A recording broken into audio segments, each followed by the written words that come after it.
Remataron ao meu irmão dunha forma moi violenta, moi violenta. O meu fillo me chama, era o tío tuvo un accidente. Foi tramado no seo dunha propia familia. A Garda Civil detivo dous familiares do condutor de autobuses de Verín que aparecera degolado na empresa en que traballaba. Levaba 11 meses separado de feito da súa muller. O interese económico e tamén os ciúmes. Hai que facer algo, non? Hai que parar a Bernardino de alguna maneira. O sicario fai o mal, sabendo que a fantasía homicida é de outros. O único que lle importa son os cartos. Había mucha evidencia de lucha. A puñada o diñeiro era a Lola, a muller de Bernardino. Foi o típico ataque sorpresivo e pola espalda, anulando a súa posibilidade de defensa. Eu xa dixen que eran elas, pero non había as pruebas suficientes. Tendo 3 sospeitosas, cual era o papel de cada unha? Alberto foi chave para que ese crime se tivera cometido. Ten que haber alguén que un día a unha hora é o primeiro que dice: e se o matamos?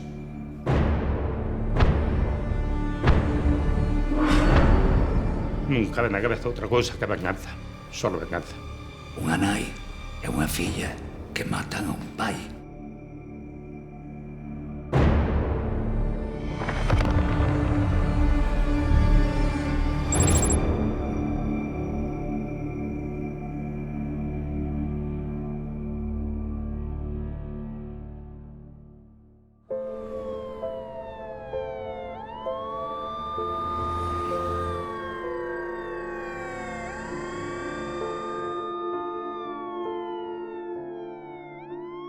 Según nos informa o tacógrafo, chegou sobre as 21 a 25 horas aproximadamente. A morte foi sobre as 9:30 de menos 20. Porque eu chamei ás 9:30 e xa non me contestou. A vítima está manipulando o teléfono, está chamando máis ou menos uns 14 minutos. Unha vez finalizada esa chamada, ás 21:40, a partir de aí sería cando irrumpe o asasino que o está esperando.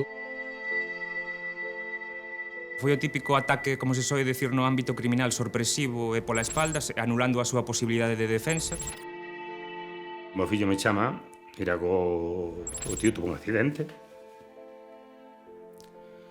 Eu collo no momento, veño pa aquí, pensando que era un accidente, que estaba herido, que atracaran. A agresión que sufriu Bernardino foi unha agresión excesivamente violenta. El cadáver estaba tendido en el suelo entre un vehículo y una columna, con un gran charco de sangre. Tiña 21 golpes na cabeza, máis alá dun corte profundo no pescozo. Que viña conducindo a autovía, un problema que a miña muller, co coche, con todo. Desquiciados, non? En Escornabois, vila natal do falecido, non dan creto dos últimos acontecementos. Mataron unha persona así. Que non se metía con nadie, que era unha persona moi excelente. Cando dixeron o día 12 que o mataran, eu xa aquel día xa fiquei louca. Xa me pasou un negocio por lá. E agora, é o que aconteceu.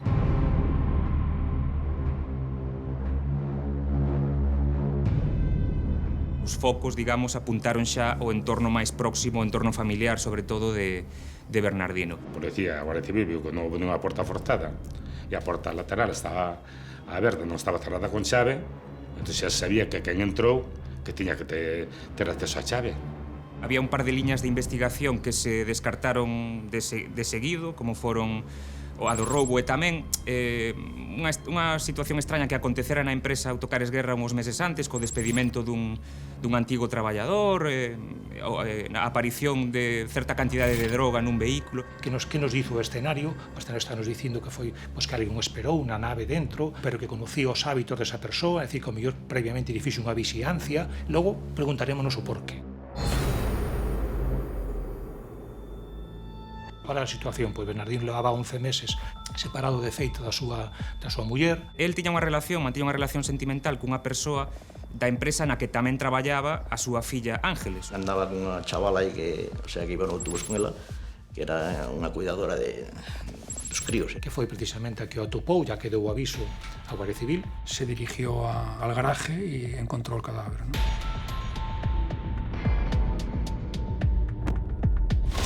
Remataron ao meu irmão dunha forma moi violenta, moi violenta. Tenía un corte en el cuello, un corte por un arma blanca y muchos golpes. O Bernardino nunca tiña medo. Se lle dicía moitas veces, non andes solo, nada, que veña un a un non lle teño medo a ningún. Pero claro, se te collen por a traición... Había mucha evidencia de lucha, ¿no? en el lugar y un poco en los alrededores de donde apareció el cuerpo.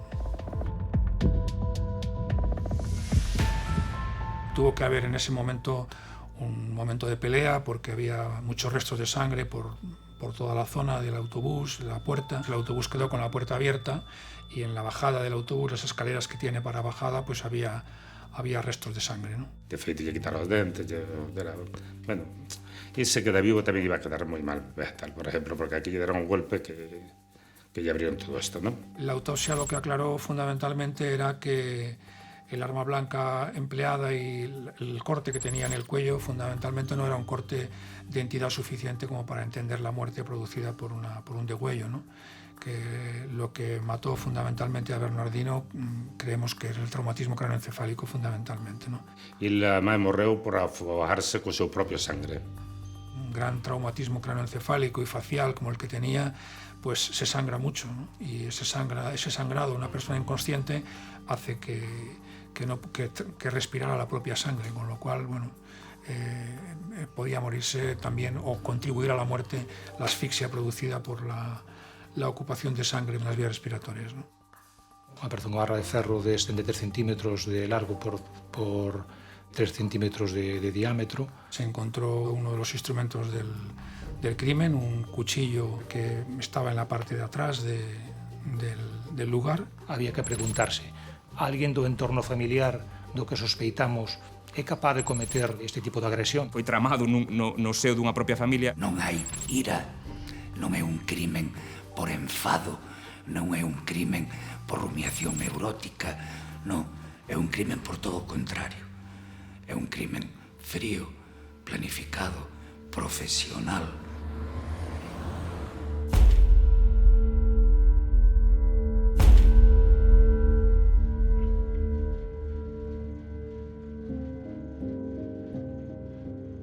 Bernardino, pois, criámonos xuntos na mesma casa, casi. Nos éramos dun barrio de Escornabois que chaman o barrio de arriba e criámonos ali xuntos. Os pais tiñan unha taberna aquí no pueblo, no barrio de arriba, e sempre, pois, xuntábamos ali na taberna, estábamos ali hasta as tantas da noite. Chegou aos 18 anos, pois foi comigo para Alemania. Pero viña todos os blancos, viña aquí ao pueblo, todos os blancos fallaban. Sempre estuvo comigo, éramos inseparables. Ele era o máis novo. Conoceu a súa muller, Lola. Desde entonces cambiou un pouquiño a cousa para familiar, non? Porque digamos que era un pouco celosa de min. Desa relación tuveron a filla María Ángeles. Entonces, dali a pouco, pues, viñeron para aquí, o sea, trouxeron a chavala, que era pequeniña, que tería uns, non sei, 5 ou 6 meses, por aí, e deixaron aí cos abuelos. O sea, cando tiña, non sei, tiña 7 ou 8 anos ou así, levaron a para lá. Pero a chavala esa, pois, era un pouco complicada, así de pequena, era moi garrera. O sea, que decía igual que cousa, enfadábase, puñase moi garrera. Desde os 14 anos sempre tuve un problema con ela, desde escaparse dos colegios. Entón, o meu irmão aí o pasou moi mal. Foi cando desabeu de Alemania, para máis ou menos atendela un pouco, non? Me decía a min que era moi conflictiva, que non lle faía caso, que se quería vir para aquí, para Galicia, que non quería estar ali. E ele foi capaz de, nin ele nin eu, de enderezala. Logo, cos 17 anos, quedou embarazada e pensamos que iba a cambiar a cousa. Foi cando se casou, pero non cambiou nada. Andaba con malas compañías e ela, pois, guiábase polo mundo da noite. E iso non era así. Pai daba lle consello, dicía que eso que non iba vir ben, que tiña 2 chavaliños, e xa 2 fillos. Logo se separou do marido, se empezou a salir co tal Alberto, que foi un problema máis añadido. A filla vivía con Alberto no piso que teñen no centro de Verín. Vivían aí os dous. Pois aí foi onde empezaron os problemas gordos xa. Iso lle é para vivir tú e o teu fillo, non para que metas aquí a nadie. Entón, ela lle dixo que metía a quen quería. Que non lle costara que vivira un mes aí no piso, e que tiña que salir fora, claro, normal. Claro, e como non quería salir, pois que lle destrozou un calentador, que lle destrozou uns armarios, non sei que. Tuveron unhas palabras o mesmo co Alberto e se tuveran chegaron a ir á Guardia Civil a todo. Coa mala relación que había entre Alberto e Bernardino, chegaran incluso a un xuizo de faltas por, bueno, chegaran ás maus, entón celebrarase un xuizo de faltas e aí había unha enemistade clara. Bernardino botara da vivenda na que estaban a Ángeles e a Alberto. E desde ese momento, pois, empezaron as cousas a ir a peor, a peor, a peor.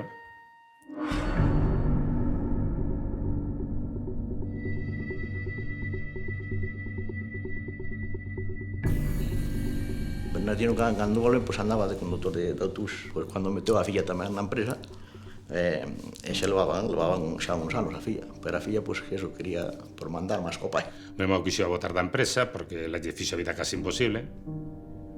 E eu lle dixen, debe metela porque senón vai ver os netos, vas ter problemas cos netos, non? Entón, volveu a meter, pero ela que entrou, pois, sempre, digamos que lle fixo a vida imposible ao meu irmão. Bernardino e a súa filla xa non tiñan unha boa relación, de feito incluso xa apenas se falaban. Esa tensión xa era tamén patente no ámbito laboral, non só no ámbito familiar. As órdenes que lle daba o pai á filla, pois dáballas por terceiras persoas ou escribían un papel ou o que fora. É dicir, chegou a enturbiarse tanto a relación entre eles que non había relación. Ese odio que se foi cultivando aí no traballo tamén parece ser que foi unha das razóns que levaron a que se cometera este crimen.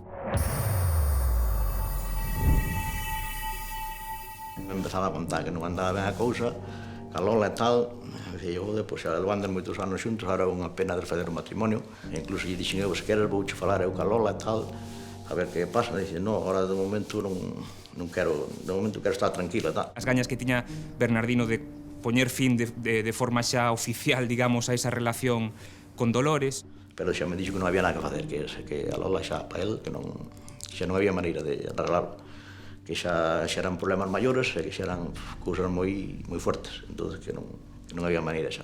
O sentido de humillación que se pode ter en calquer parte, pero en comunidades máis pequenas con máis motivo de o abandono. Esa decisión de separarse fai que a filla se decante pola súa mai, porque empeora de salud un pouco. Levaban 35 anos casados e conseguiran pois unha suma de propiedades e de diñeiro aforrado co seu traballo bastante xenerosa. Aí no banco había 800 e pico mil euros, había accións, había tal. Digamos que económicamente estaban ben. Propiedades, estaba moi ben a cousa, non? Podían vivir tanto como outro moi desahogadamente. Había medo a que ese patrimonio se diluíse, non? Se perdese a raíz desa separación que parecía inminente pola relación que mantiña Bernardino con outra persoa. E me dixo Ilva, pero que lle vamos dar todo a ela, casi, non? E xa, tú, co que tes e co diñeiro que tes, se vai sobrar para vivir de sobra, non? Os testificales nos refieren que efectivamente eles non chegan a un acordo na separación porque a filla influye na súa mai e non dan chegando nunca a un acordo a hora de repartir o patrimonio ás sociedades gananciales da que dispoñen. Se foi ese caldo de cultivo en torno ao interese económico e tamén os ciúmes, esa xenreira que había por esa nova vida que quería emprender Bernardino, esos foron os detonantes deste asasinato. E quedou mire a firmar o viernes e non apareceu. E ese viernes foi cando dixo devolve-me ao meu marido que tamén me sacaches, como se eu foro culpable de sacarlle o marido. E nese momento tamén o meu pai tamén dixo que sí, que era o culpable tamén. De que o meu irmão se separara, era o culpable de todo. Vai elas as dúas, o meu pai para todos. Estes individuos son capaces de xerar un delirio no cual os seus cómplices anulan totalmente o que nos chamamos o pensamiento consecuencialista, cando un sabe que unha determinada conducta vai a ter un efecto tráxico para os demais ou mesmo para min, hai unha forte tendencia inhibitoria, mismo explicable desde a propia bioloxía evolutiva, non? Que é o que fracasa neste marco habitual para que algúns sexan capaces de persuadir a outros. Imos facer algo, sí. Imos facer algo horrible, sí. imos facer algo horrible que mesmo pode ter consecuencias horribles para nós. Sí. Alberto era conocedor da presión que explica él que está sufrindo a súa parexa, a presión que lle genera a súa propia mãe porque non acepta a situación, non acepta a separación, teme por o patrimonio familiar. Se anulan os inputs críticos contra o plan, chega un momento en que o líder do plan ten casi un carácter mesiánico ou carismático e acabamos formando unha especie de secta pararelixiosa pechada en sí mesma. Estamos so que chamamos nós ás veces un solipsismo cognitivo, unha idea que está dando voltas, recurrente, retroalimentándose permanentemente, que é iso que habitualmente solemos decir cando alguén se está cocendo no seu propio caldo. Cando focalizamos a investigación na familia, é dicir, na mãe, na filla e no Alberto, focalizamos nos tres. A investigación xa se focaliza directamente nos tres. Unha problemática é, tendo tres sospeitosas, qual era o papel de cada unha. É dicir, de onde parte a idea de matar a Bernardino. Ten que haber alguén que un día a unha hora é o primeiro que dice: e se o matamos?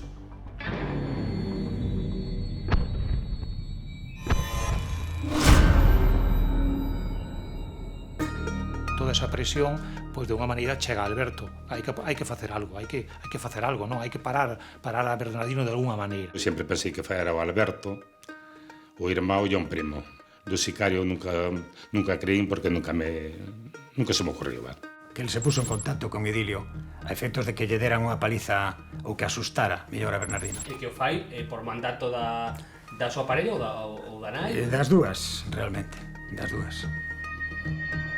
Entre Verín ata Chaves, pois hai unha carretera, unha estrada rectilínea, hai bastantes clubs de alterne. Parece ser que nese entorno foi onde se produciu o contacto entre Alberto, Ilidio e outra persoa, un curmá de Ilidio, que nas primeiras reunións, nos primeiros contactos seguía presente, seguía sendo unha das persoas coas que se comunicaba Alberto, pero que chegado un punto xa farto de lle dar sucesivos adiantos e pensando que o estaban a estafar de certa maneira, Alberto dixo que só iba a falar a partir dese momento con Ilidio, alcumado o Cobra. Cando decide buscar a alguén para darlle ese escarmento a Bernardino, pois bueno, eu creo que acude aos sitios ou lugares onde podía encontrar a alguén que dera ese perfil.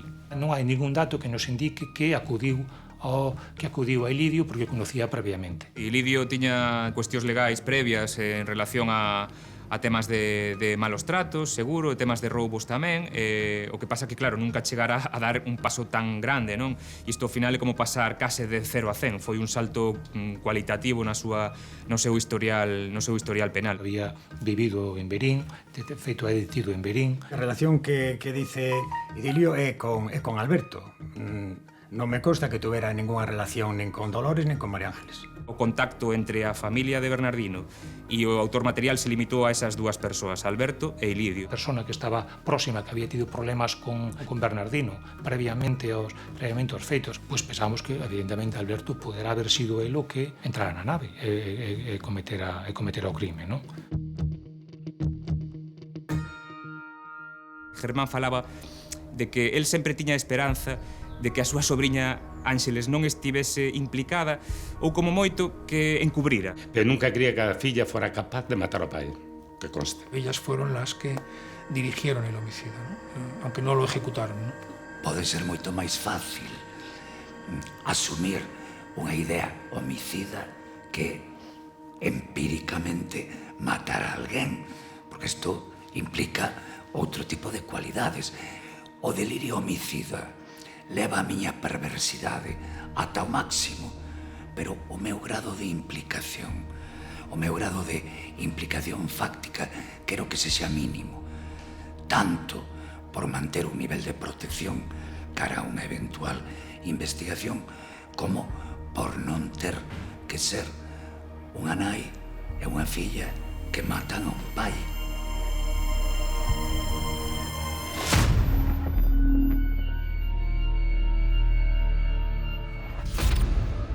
miña sobrinha quedou unha amiga tomando algo ali na plaza a propósito para ver pasar o pai. E cando pasou o pai parece que fixo un comentario: iba ese cabrón, veremos se non pasa máis, cosas así, non?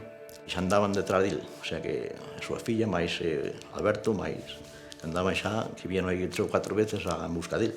Realmente este sicario deste crimen de Verín era un sicario un tanto peculiar, que, en fin, tampouco parecía profesionalmente moi competente, por decirlo así.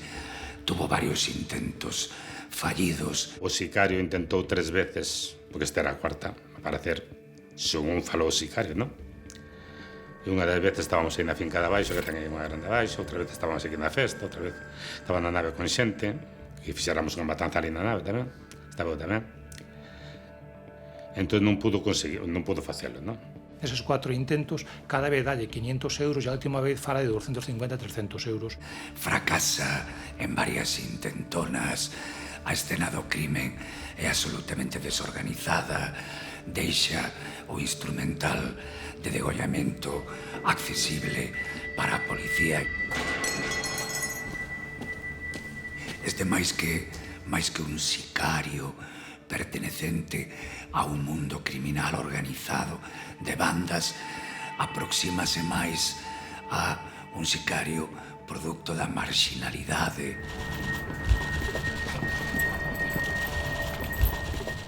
Por eso que non foi nada en quente, foi, digamos, que foi moi programado, non? O lunes, que era o día 11, tiña que firmar sería o repartimiento que tuveran que ver. Entón xa non lle deron tempo a que firmara eso. Dolores, a exmuller, considerou que era o momento porque se iba a producir o divorcio. Ese foi o día que lle dixeron que ten que ser. O día dos feitos foi Alberto quen recolleu o cobra en Chaves, quen o trouxo a Taberín, quen lle deu un teléfono. E abriu a reja, deixou-no dentro, marchou, e despois se veu por il. Despois de consumados os feitos, executado o crime, o volveu retornar ao seu lugar, non?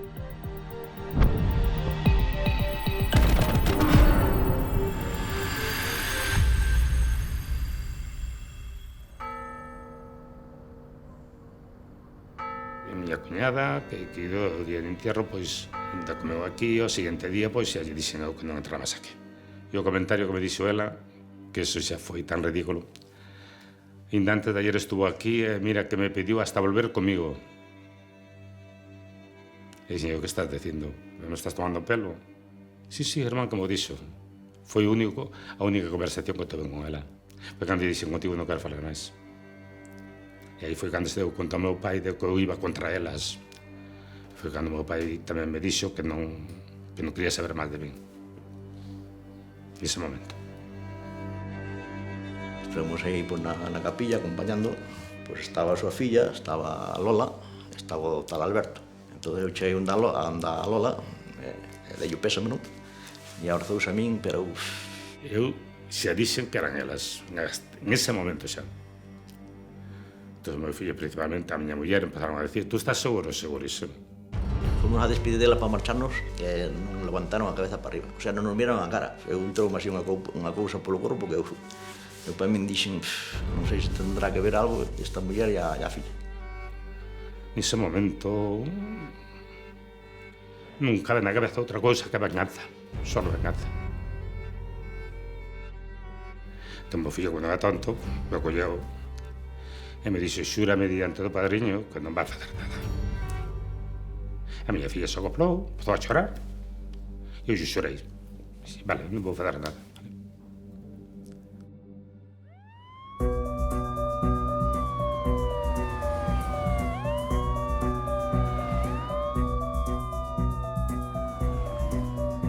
Facía falta reunir as probas suficientes para proceder ás detencións, fixo falta que esa investigación se fose consolidando e eses 6 meses de lapso temporal. Tanto a muller como a filla de Bernardino, efectivamente, non as damos ubicados na zona.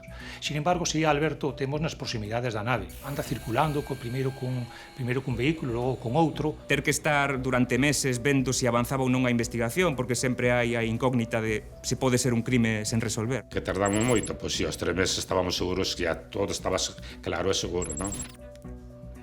Pero non había pruebas suficientes. Sin embargo, había unha serie de elementos moi potentes, entre eles que o día dos feitos se produciran 38 chamadas en torno ás horas previas durante o crime, algo que sobrepasaba o tráfico habitual por teléfono entre nai e filla, e incluso entre calquera nai e filla, e aínda as máis apegadas, non? Meteron micro nos coches, que parece ser que foi a primeira vez que se autorizou aquí, non? Posiblemente el pensara que podía estar sendo seguido. De feito, a Guardia Civil en un momento dado puso unha especie de baliza de control no vehículo que el tiña e que utilizaba con María de los Ángeles. Pero eles, cando entraban no coche, puñan a música a tope, como se desconfiaran, non sei. E nunca se lle colleu ninguna palabra durante o tempo que iban nos coches que falaran algo da morte do meu irmão para nada.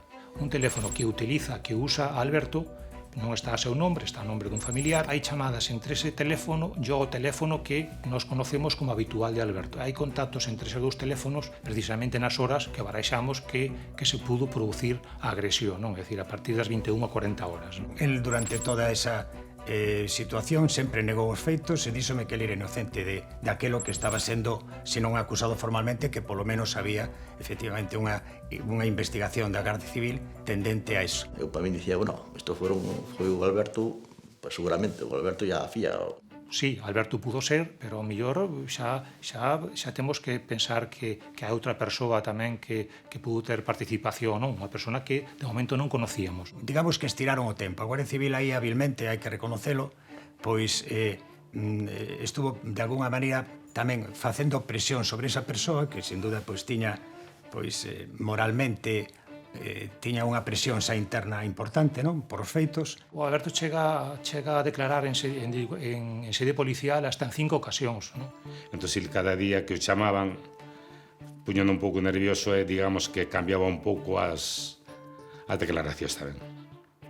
El chega acompañado de outra persoa no despacho, contando unha problemática de que tiña o que el calificou como un acoso policial da Guardia Civil respecto do homicidio, do asesinato de Bernardino. É que cada vez que ven, pois sempre queda algo no tinteiro. El comentábame de que el non era responsable e que estaba sendo, pois, eso, acosado, polo menos presionado.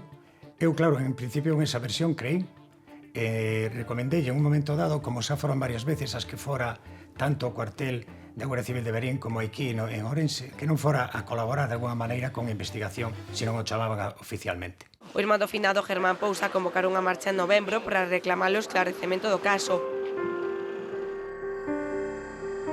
Foi cando eu dixen, bueno, pois vamos a facer unha manifestación porque xa está ben. Nesa manifestación na que se xuntaron, creo que unhas 200 persoas, chamou a atención a algúns que nesa manifestación estivera presente, por exemplo, a súa filla. Hasta o extremo que eu lle dixen a miña sobrinha se quería falar algo, porque ali falou a miña filla. E dixen, se quería dar unha palabra, e ela dixo que non. E dixen, o mellor. Además, dixen así mellor. Pero así que foi a manifestación comigo, ali ao lado. Os rapazos foron pegados a min e ela foi por detrás. E a mãe apareceu media escondida por ali, me dixeron que estaba por ali. Eu non a vi, pero me dixeron que estaba andando ali por unha esquina.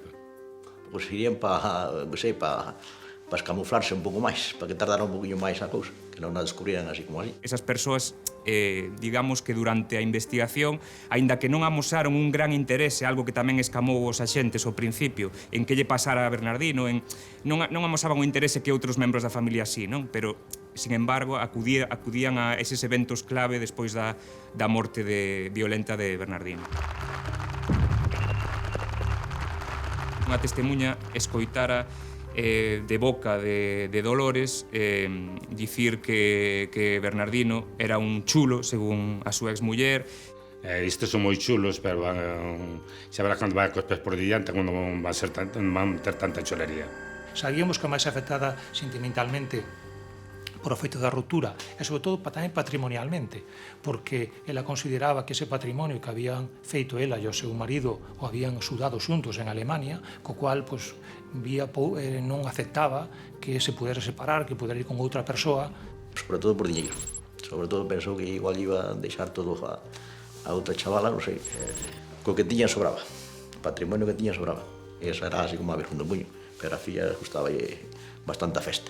A causa eficiente do asesinato de Bernardino foi que Dolores non quería liquidar a sociedade de Gananciales que sin duda se liquidaría porque él quería divorciarse dela. Pasarían a herdar tanto Dolores como Ángeles, aínda que Bernardino, a víctima, o que el quería era que os seus herdeiros foran os seus netos. Nosotros vendimos un precio. Que era? Que eran 5.000 euros. Sabíamos que que o diñeiro só podía proceder dunha persoa, que neste caso era Dolores. A puñada o diñeiro era a Lola, a muller de Bernardino. En inducir a ese crime tiña que ter certas posibilidades económicas, non? E logo Alberto, que en contactara con Elidio, non tiña medios económicos suficientes para se facer cargo dese pago, non?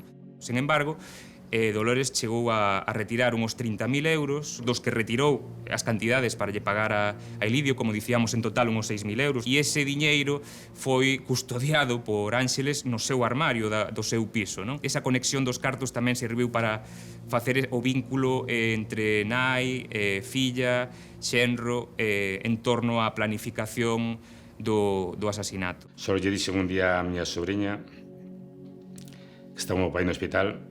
Estaba comendo ca miña filla con ela en Berín. E ela se atreveu a dicirme porque ella tiña tanta manía máis dela. Dixen eu, tú sabes ben por qué. E ela quedou moi roja. Tú sabes perfectamente por qué, María Ángeles. Eso foi uns días antes de dela. A Garda Civil detivo 2 familiares do condutor de autobuses de Verín que aparecera degolado na empresa en que traballaba en setembro do ano pasado. Os detidos son a filla e o xenro de Bernardino Pousa. Todo isto, estallou de alguna maneira coa detención de Ángeles, da filla, e de Alberto. Me chama José Luis e me dice, mira, vamos a ter a tua sobrinha e o novio. Non me levei moita sorpresa porque xa, máis ou menos xa se me imaginaba. Entón dixo, bueno, que razón tiño. Sí. José Luis me dixo, mira, de todos os eles, ahora que queres que digamos a noticia ao teu pai? Non, digo eu, e os rapaces, digo eu. Primeiro detemos a Alberto e a María Ángeles. Os dous detense ás 18 horas, creo recordar, do día 27 de febreiro do 2012. Que ese mesmo día ainda veo a miña sobrinha aquí a sacar diñeiro como o pai, que lle vacío as cartillas, te ven todas, que te ven... Como o pai o deixo case limpio. E a min a Guardia Civil chámame e me di que está detido e que quere que lle presteu a asistencia letrada ao detido. Xa unha vez que se toma declaración Alberto, xa en calidade de detido, co seu abogado presente, pois nos narra todo aquilo que aquela hipótesis que nos tiñamos de como habían pasado as cousas e añádenos aquela interrogante que nos faltaba sobre se pudo facelo el solo ou efectivamente había unha cuarta persona que tuvera intervención neste homicidio. O Alberto non aguantou as 72 horas que había que terlo ali.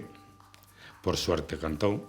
Eu vin efectivamente que tiñan falado con él, que estaba a punto de autoinculparse. Entonces eu, como non sabía efectivamente o que tiña falado ca Guardia Civil, tampouco sabía a investigación en que límite estaba de conocimiento dos feitos, digo, por a Policía Judicial da Guardia Civil, eu díxenlle que non declarara. Ele nos dice que hai unha cuarta persona, que hai unha persoa, aquí vai buscar, dice o que quere facer, está buscando a alguén para darlle un escarmento a unha persoa, enseñalle a foto da persoa. Contrariamente ao que eu lle estaba propoñendo, el declarou e autoinculpouse en ese momento. Dixo como sucederan os feitos. Teño que reconocer que en aquel momento pois eu tamén planteseime seguir adiante ca defensa del. Alberto confesa a súa implicación, faino, digamos, con matices, non? Dicindo que el non tiña intención de que Bernardino fora asesinado, sino que a idea era solo darlle un susto. En ningún momento yo veía de matar a Bernardino. Solo se me dar unha paliza, nadie lo de matar. Sempre dixo que o encargo que lle fixeran a Idilio non era para matar a Bernardino, era para lle dar un susto, para lle dar unha paliza. Foi o que sostuvo sempre. Os 2 días se detuvo a mai. Cando Alberto dixo que fora que puxera o diñeiro para o sicario. A participación de Alberto, no momento que confesa, efectivamente, aporta datos moi relevantes, sobre todo o dato que nos faltaba por concretar a investigación, que era esa cuarta persoa. Sin duda, sin a declaración de Alberto, o crime non se hubiera resolto nunca. María de los Ángeles e Dolores non serían condenadas en ningún caso.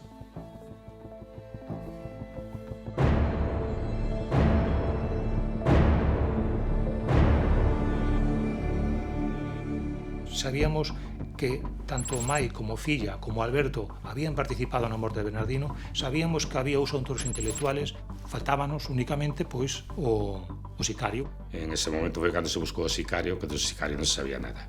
Encarga yo a Alberto, pero sempre cada vez que hai que tomar unha decisión a nivel de, tanto cando lle pide dinheiro como tal, si ve que sai do sitio onde están reunidos e si que fala con alguén que entende que ca súa parexa, que fala, pois que lle dá instruccións e logo decide unha cousa ou outra, non? Elas decían que non tiñan relación co asunto e culpar a Alberto tampouco houbo que culparan, porque elas ao decir que non participaran, pois non participaron. Alberto foi chave para que ese crime se tivera cometido. Sin él, Ilidio non tería chegado a Verín, porque non tiña modo de se desplazar. Penso que unha persona que, polo menos daquela, era facilmente influenciable, que deixouse levar unha palabra. Il mandou unha carta a xueza dicindo que a policía o presionara tanto que il tuvo que dicir eso, por presión da policía. Pero que era mentira, que ella non tiña nada que ver, que foi il e o sicario. Creo que foron os 7 meses do ingreso na cadea. Alberto, escribiu unha carta exculpatoria de Ángeles e tamén da súa sogra. Chegou a pedir perdón en 22 ocasións, algo no que se apoiou a defensa, coido que de Dolores, durante o xuicio, non? 22 veces pedía perdón por telas sinalado e dicía que non tiñan ninguna implicación. A relación continuou na cadea, o que non tiña moito sentido, cando supostamente as traicionara e despois as esculpara, e incluso había vis-a-vis que continuaran entre Alberto e Ángeles, estando xa os dous en prisión provisional. Nadie o creo, ni a xueza, ni nadie. Pero ele intentou, despois de intentar culpar Sil e o sicario porque lle daba dinheiro por detrás. Como se soe decir coloquialmente, cómete ti este marrón, nos quedamos ceibes e despois xa miramos como te podemos recompensar. A defensa de Alberto pasaba por esa situación de inculpar a outros, é dicir, aí non houbo posibilidade ninguna de que as defensas coordinaran nada. Eu aí sí que xa decididamente, desde había tempo, tiña só unha posibilidad, que era, despois das declaracións que fixo durante toda a instrucción, despois do reconocimiento dos feitos, era manter esa mesma versión diante do Tribunal do Xurado. Non había outra, non podía moverme, inda que incluso que eso, efectivamente, pudera perxudicar pois a outros inculpados, a outros imputados, a outros procesados. Esa frialdade coa que seguiron as sesións de xuizo os diferentes acusados e especialmente a filla e a muller, porque creo que calquera de nós, se nos vemos inxustamente sentados nun banco e máis implicados no asasinato tan violento dun ser querido, faríamos o que fora por intentar deixar claro que nós non temos nada que ver. Pois nese caso, a min tamén me chamou a atención que Ángeles, chegado o turno de última palabra, o dereito á última palabra, e aínda que sea un dereito constitucional que podes usar ou non, pero ela non quixo decir nada. E contan algunha verdad, pero si o resto sí que non concorda ca realidade do que pasou e do que nós da investigación sabía, non?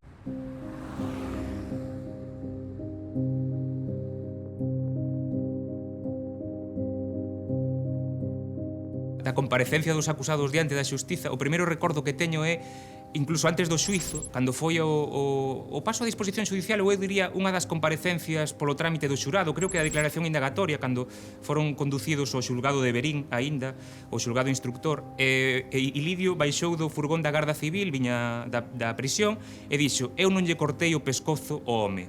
Esa frase quedoume gravada, non? Únicamente o que matiza a Ilidio na súa declaración policial é que el non o matou, que el lle deu un golpe solo e que cando saliu da nave aínda esa persoa vivía. Eso foi o que contou Cobra.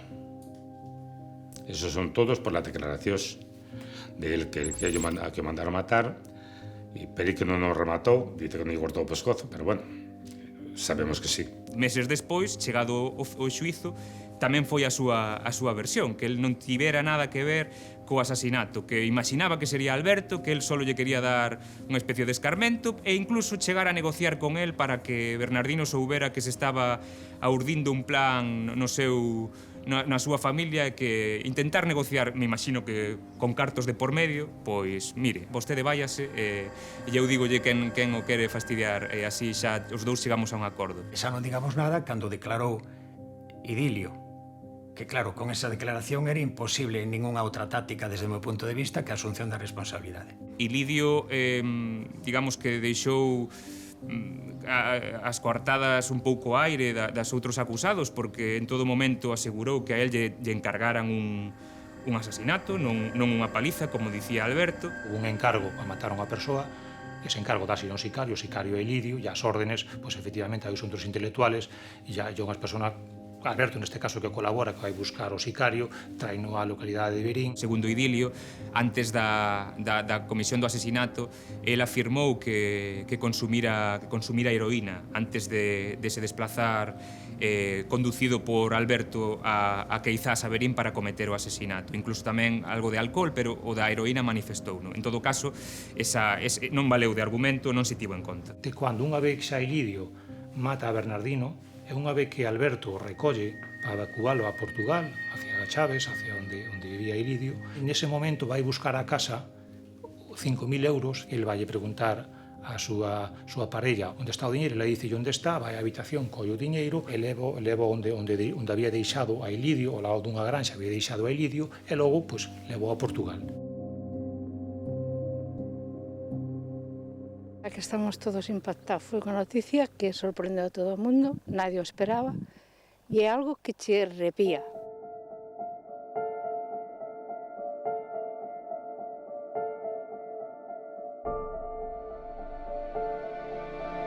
A exposición que fixeron os forenses do grado de violencia que Bernardino sufriu, porque non foi unha morte doada, non foi unha morte rápida. Los casos como este pueden llevarte tranquilamente 3-4 días de trabajo, ¿no? De hecho, cuando hay un homicidio, estás bloqueado de otro tipo de cosas durante 3 o 4 días, ¿no? Al menos, ¿no? Si el caso es un caso un poquito más complicado, puedes estar una semana o 10 días íntegramente dedicado al caso, ¿no? No vale solo con que el agresor confiese que lo ha matado, sino que necesitamos, desde el punto de vista forense, acreditar la intervención, acreditar con evidencias, con pruebas científicas, que determinada persona está vinculada a un cadáver, a un crimen, ¿no? A descripción dos forenses, aínda que fora técnica e nunca morbosa, como adoitan ser eles nos xuizos, sí que me impactou bastante, non? Falábamos de 21 golpes na cabeza, na cara e no pescozo, máis ese corte.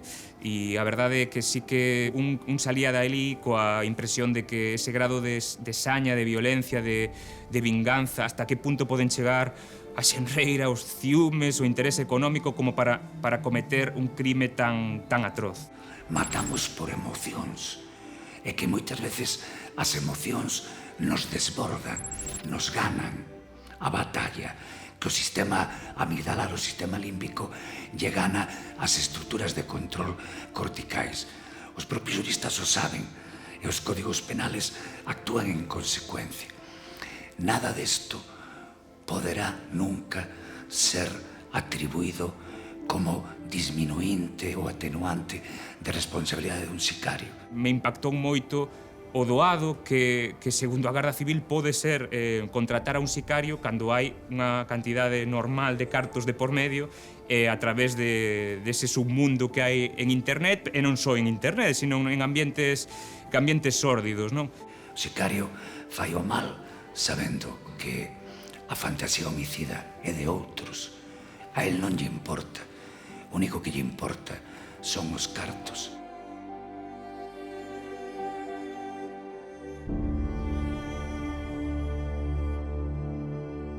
Foi un asasinato por prezo, que é unha das agravantes que hai para considerar o asesinato.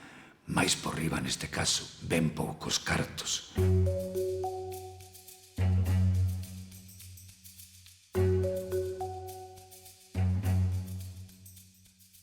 Alberto, unha vez que foi o único que, vámoslo decir coloquialmente, o único que cantou, aspiraba a ter algúns beneficios ou algunhas reduccións nesa condena, e nos sucesivos recursos o seu abogado foi o que plantexou. E claro, cando un se autoinculpa, o xurado cree que esa autoinculpación tamén merece que, de alguma maneira, se lle crea que está arrepentido, que está colaborando. nada menos que decía que él había participado neses feitos. E a rebaixa da pena tuvo que ver con a asunción da responsabilidade no propio xuicio de xurado, con decir fun eu e foron estas personas. Os feitos foron desta maneira. Propúxenlle ao xurado que declarara sí ou non, claro, que había colaborado eficazmente, destacadamente, decía eu, na resolución do crime. E o xurado dixo que sí, e por iso lle rebaixaron a pena. Foi unha condena baseada no dictame, no veredicto do Tribunal do Xurado Popular, que foi ratificada polas sucesivas instancias, sin variar ningunha coma. E case 4 anos despois do crime do chofer de Verín, asasinado por encarga da súa muller, o Tribunal Supremo confirma as penas que lles impuxera a Audiencia Provincial de Ourense aos 4 implicados no asasinato. A Ilidio Magallais, alcumado o Cobra, caeronlle 22 anos de prisión, de cadea, e a Alberto, que foi, digamos, o que confesou e o que axudou a Garda Civil a ter xa ningunha dúbida sobre a implicación dos 4, impuxéronlle 16 anos, e despois a Dolores e a Ángeles, é dicir, a exmuller e a filla da víctima, caeronlles 20 anos de prisión. Ese foi o grado de responsabilidades, as distintas penas que se lles impuxeron aos acusados e que, repito, foron mantidas, ratificadas nas sucesivas instancias a pesar dos recursos das defensas.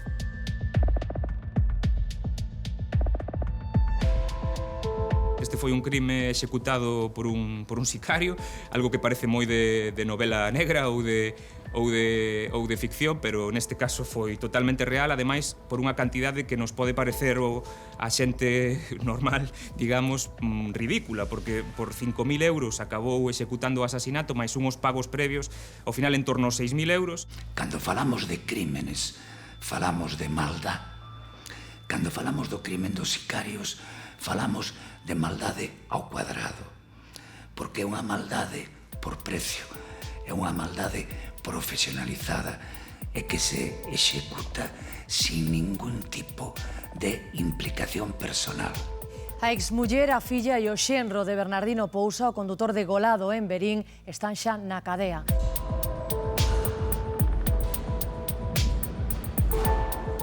Eles ingresaron o 28 de febreiro do 2012. Entonces, son 20 anos, ahora levan 8 anos e medio. Quedan 11 anos e medio. Esperemos que os cumplan, porque salió íntegra. Nunca máis velas diante miña, por supuesto, porque, como entenderás, será moi duro para mí velas. Durísimo. Para mí merecía a pena Alberto, é un caso claro de rehabilitación. Está en unha situación de semilibertad, traballando, completamente integrado. Dixeronme que Alberto xa estaba traballando en Merín, que xa cumplía a condena. Pois moi mal. Leva a mitad da pena cumplida. Que xusticia hai aquí? Eso non pode ser. Eles terán que pagar a condena que lle botaron e terán que estar aí metidas dentro da cárcel. Algo verían, porque aí non hai trampa nin cartón. Algo verán as autoridades penitenciarias que teñen para eso uns equipos evaluadores para concederlle o grau. Porque está na calle e Bernardino está... non se levanta máis do sitio. Que le me sacaron a min case media vida. Perdín o oído, perdín a mitad do outro, tal, por a tensión, por os nervios e por unha cousa e outra, que quero que se diga. Para mí non terá nunca perdón nin olvido.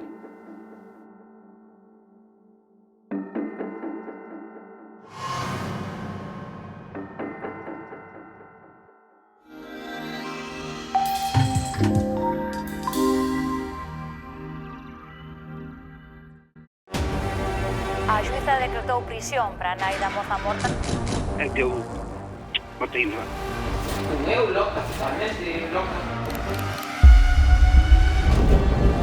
Non foi accidental, foi premeditado, estuvo planificado. A ciencia é a chave para entrar na mente do asasino.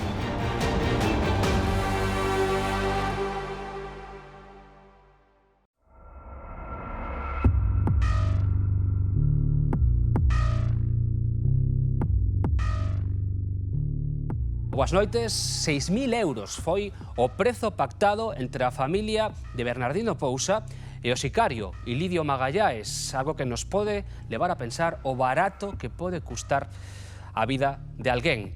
Hoxe falamos precisamente de sicarios, falamos tamén do xeito de atopalos. É sinxelo contratar un sicario en Galicia, pode facerse sen deixar ningún tipo de rastro. Que diferencia hai entre quen paga por matar e quen cobra por facelo? Deso falamos hoxe con Santiago Reboiras, inspector xefe do Grupo de Investigación Tecnolóxica da Policía Nacional. Hola, boa Santiago, boa noite, benvido. Verónica Suárez, abogada. Verónica, benvida tamén. Manuel Fernández Blanco, psicoanalista, psicólogo clínico. Boas noites. Boas noites, Pablo. E Bernardo Viqueira, que é enxeñeiro, experto en ciberseguridade. Encantado, Bernardo, benvido. Boas noites, que tal, Pablo? Bueno, primeira pregunta, directamente xa a policía, non sei se o de contratar sicarios en Galicia e Santiago é algo máis ou menos frecuente, máis ou menos habitual? Pois eu penso que non, afortunadamente non é algo frecuente. Tamén temos que pensar que se alguén contrata un sicario, non aparece o sicario ou perde os cartos porque foi unha estafa, pois non o vai denunciar, evidentemente. Entón, o que temos que pensar é que Galicia, España en xeral, é un país seguro. Galicia, afortunadamente, tamén é unha rexión española, un país seguro tamén, polo que nós investigamos e despois de toda a experiencia é certo e é comprobado tamén que o que hai é moita estafa na rede, onde se pode efectivamente contratar ou intentar contratar desde un sicario ata calquera outra cousa que despois entendo que falaremos tamén, pero hai moita estafa. Temos que pensar, por outra parte, facendo a pregunta ao revés, cantos crimes violentos temos en España, cantos crimes violentos temos en Galicia que non estexan relacionados ca violencia intrafamiliar e violencia de xénero. Pois aí temos a resposta, non? Efectivamente, aí en contra atoparemos a resposta. É un número non moi amplio. Efectivamente. Por fortuna, aínda que existen. E veremos casos, ademais, en Galicia, e casos recientes de contratación de sicarios a través de internet. Manuel, temos esa imaxe, non? Do sicario que contratamos, non sei, nos suburbios, un ambiente marginal, que están en tramas. Non sei se temos a imaxe correcta tamén de quen chega a matar, por cartos ou... Digamos, cando falamos de sicario, estamos falando de unha forma especial de asesinato, non? Pero na que se poden misturar tamén elementos de outros tipos de asesinatos. Por exemplo, o factor paixoal pode estar implicado, non? Na contratación dun sicario por unha vinganza que ten que ver máis ben con unha relación fallida, amorosa, e cando se trata, por exemplo, de cuestións de familia, como no documental que acabamos de ver, nunca os intereses son estritamente económicos tampouco, porque os cartos na familia tamén convocan os afectos. Entonces, de algún modo, eu son psicoanalista, casi faría unha clínica diferencial en función do tipo de goce que obtén o sicario. Si é o goce do recoñecemento, máis do lado marxinal. Si é o goce da transgresión, máis do lado antisocial.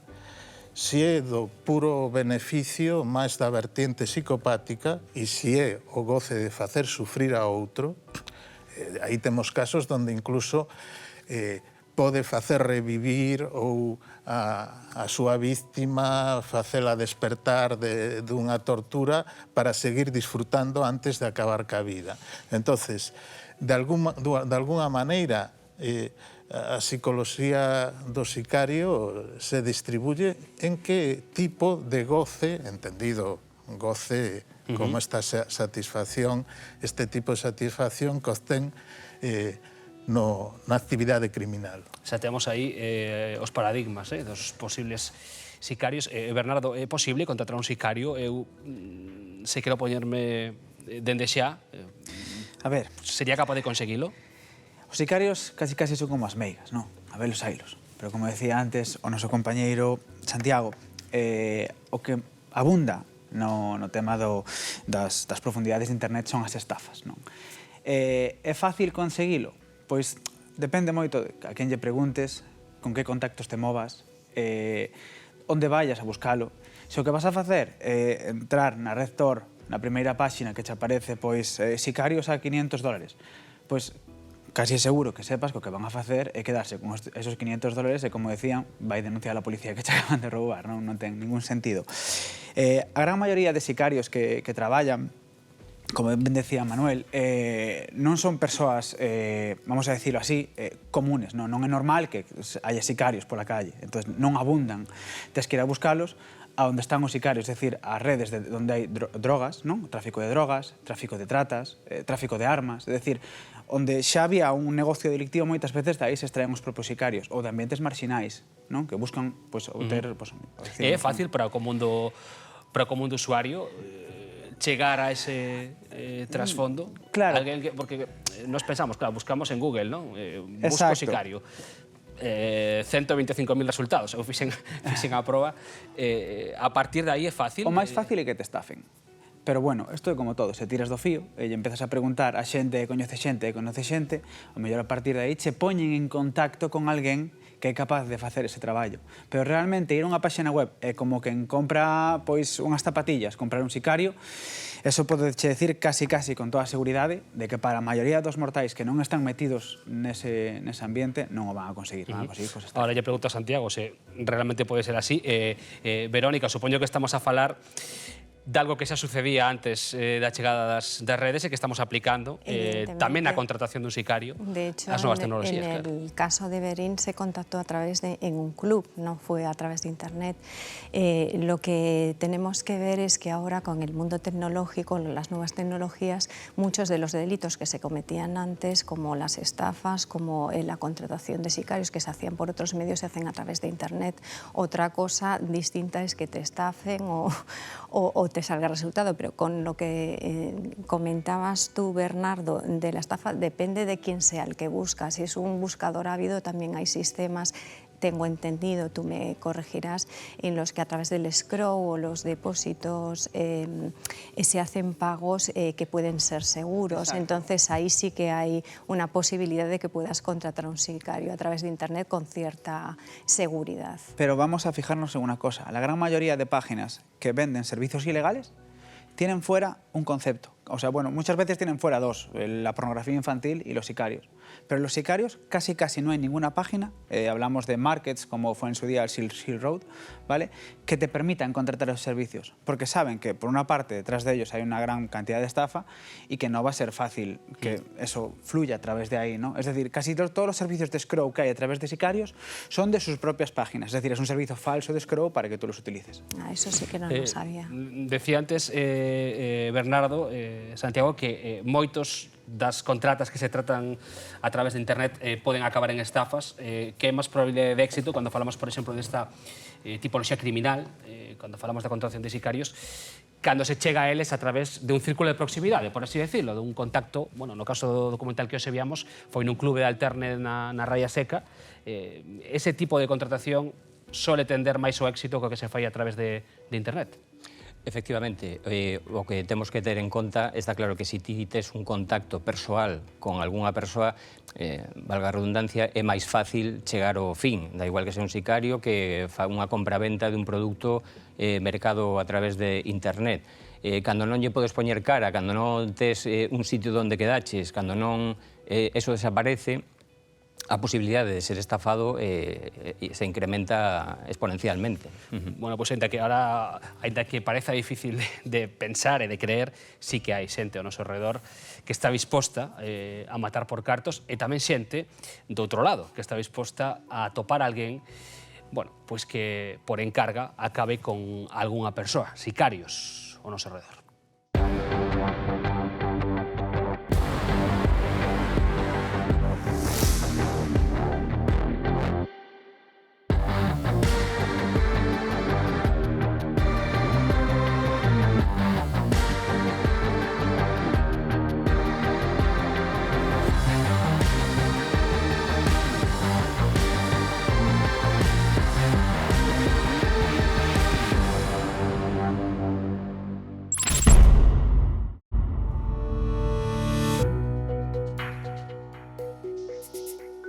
dos 500 euros espero que sexa algo residual, porque calquera se busca enemigos dese xeito. Non sei se tampouco vale unha vida ou realmente hai xente que tampouco os cartos. Eu creo que a clave está aí.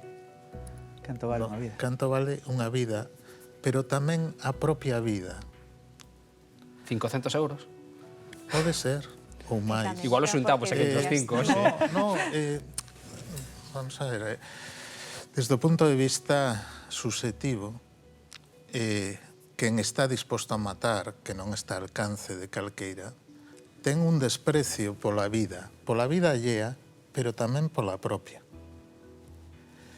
E, ás veces, o precio que se pon unha vida di algo do precio da propia vida do asasino. Por iso, normalmente, os precios de 500... Asume un risco, tamén hai que decirlo, ¿no? El se enfrenta a unha posibilidade que é ser interceptado legalmente, ir a prisión. A vida, en algúns lugares do mundo, donde a veces son originarios eses sicarios, vale ben pouco. Menos de 500 euros. Vale ben pouco.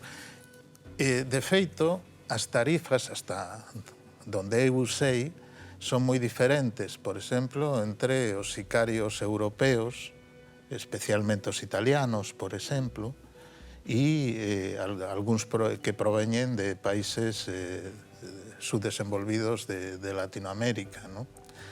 E tamén o tipo de técnica, de cuidado, o que están dispostos a facer varía. Eu creo que hai unha cultura tamén do sicario. Por exemplo, a mafia italiana ten o seu propio código ético. Os italianos non suelen matar a nenos nin a mulleres, mentras que certos sicarios non retroceden ante iso ou incluso o utilizan como un método de castigo ou de extorsión ou para intentar confesar algo.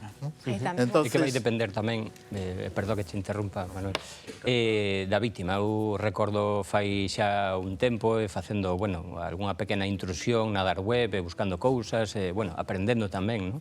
E variaba o precio, variaba en función da víctima. Quero decir, non era o mesmo precio matar a un familiar que a unha persoa ou matar o teu xefe, ou se se trataba dun tema entre bandas. O precio do xefe da banda eran moitos miles de euros, de dólares en este caso, e o membro dunha banda calquera era outro. Non era o mesmo a tarefa que se impoñía ou que se pedía si era en Europa, que era en Norteamérica, que era en Centroamérica, que era en Sudamérica. É dicir, este sí que tiña un abanico de tarifas que parecía un panel informativo dunha tenda de telecomunicacións, en función da lei. É moi interesante isto, porque quere dicir que o asesinato a soldo, está de cheo dentro da lógica capitalista. Quero decir, se trata do tipo, se a vida é o produto, o produto ten diferente valor según o país, según o suposto valor desa vida, etc. O valor da vida, a dificultade o que apuntabas ti antes, que o perfil do sicario, porque a motivación podía ser distinta en función de se a motivación eran os cartos ou unha satisfacción propia, personal. Entonces, a diferenciación de precios creo ben dado polo que apuntaban eles dous, e tamén o que dicías, es que non é barato, depende. $500 en un país, por exemplo, como Filipinas, eso é unha fortuna. Aquí $500 sería unha miseria por a vida dunha persoa. Entonces había que verlo no foro concreto do que estamos falando. Claro, o prezo que estábamos a ver nese vídeo era un prezo dun sicario que matara en España, en concreto unha parella de cidadáns brasileños que residiran en Galicia, acabaron sendo asasinados en Alcalá de Henares, en Madrid. Pero quizás a explicación é lo que apuntaba Manuel, o sea, que a motivación non eran os cartos, senón outra. Isto é tamén un mercado oscuro que non sabes moi ben. Isto é como cando compras un Seat ou un Lamborghini, ti vas e dices, tanto 500 chegar ali e ver a carta de prezos, como cando entras nun... Santiago, o sea, non era o mesmo. Eu quería tomar un pouco o tema do carta de prezos, porque sí que é verdade que existen esas cartas de prezos, pero novamente, moitas veces detrás de todo este aspecto rimbombante que hai, volvo a decir, hai moita estafa. É dicir, incluso a día de hoxe hai unha páxina que é moi simpática dentro de todo o que estamos tratando, non? Onde hai crowdfunding para matar a xente. É dicir, hai xente que está xuntando cartos para matar a políticos estadounidenses, para conseguir a alguén que, se chegamos a tantos miles de euros, matamos a este político. Obviamente, eso non vai ir a ninguna parte. Sabes? Eso non hai un señor que este esperando cor rifle na súa casa esperando a matar o novo presidente de Estados Unidos, non? É dicir, a xente pode o morbo moitas veces, quen está contratando un sicario vai intentar buscar o servicio máis profesional. Pero hai que pensar que estas mafias non se moven por páxinas perfectamente preciosas en internet onde podas ver os precios e as opcións que tes como se fora un menú de Just Eat, non? Realmente, falas con alguén, acordas un precio, é o que decías ti, o precio para min son 500 euros, porque diste, é o que eu valoro o meu traballo, non? É como contratas a un albañil de 500 euros ou un de 5.000. Pois depende mellor o traballo que faga, o que vaya a facer, o que sexa capaz de facer, porque non é capaz de acceder a esa persoa que ti te queres matar, non? Aquí, de feito, a ver, tiñamos un prezo, porque acabamos de verlo no documental, a familia de Bernardino, que acabou asesinado nunha cocheira de autobuses de Verín por un sicario portugués, por Lidio Magalláes, pagou algo menos de 6.000 euros por acabar coa súa vida.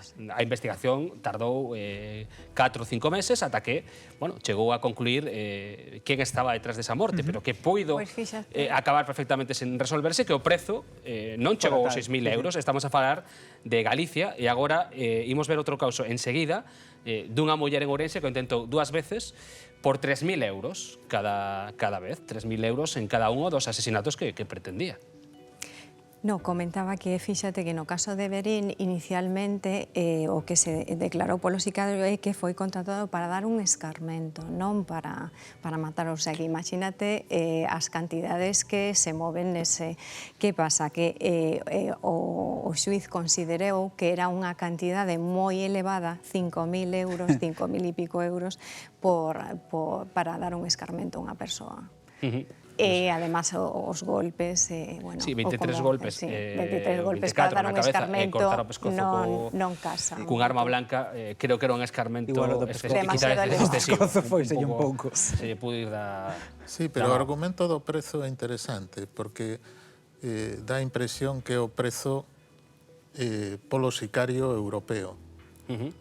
Sin embargo, Sonia Coello, ourensana, nos últimos, falamos da última década, está en prisión en Pereiro de Aguiar 2 veces e a través de internet. Por eso antes vou volver a preguntarlo, se é tan fácil, a mellor temos que facer a proba un pouco máis profesional do que teñamos feito, chegar a este tipo de servizos, a concretar. Ela foi detida unha das ocasións cando ia á estación de tren a recoller a persoa que iba efectivamente a facer ese servicio que chegaba dende outra provincia de España. 2 veces o tentou, as 2 foi detida e o prezo neste caso, Manuel, era a metade, 3.000 euros.